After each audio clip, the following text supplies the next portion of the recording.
One of the most important discoveries of the last 10 or 15 years is that certain kinds of surgery can apparently resolve type 2 diabetes.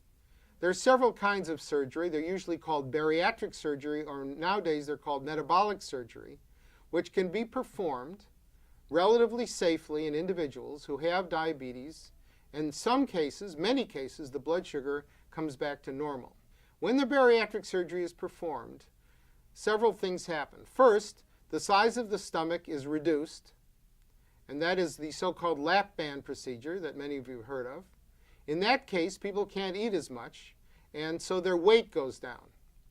With that procedure, in which the size of the stomach is reduced surgically, people eat less, they lose weight, and their blood sugar is improved, but they probably are not cured of diabetes. That procedure itself causes weight loss, a lot of weight loss, but doesn't cure diabetes.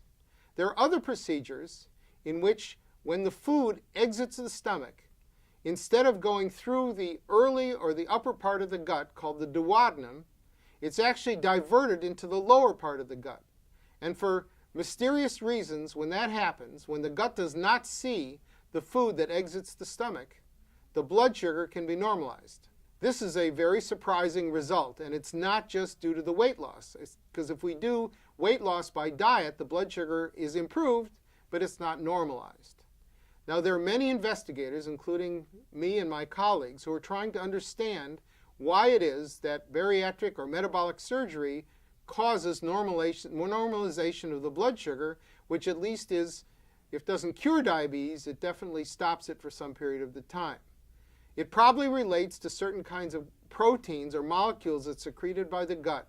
And after surgery, the concentrations of those molecules become very high, and they're very good for normalizing the blood sugar. It's also likely that it's another signal or another protein or hormone secreted by the gut that we haven't identified yet that may play a role in curing or at least reversing the diabetes for some period of time if metabolic surgery is performed.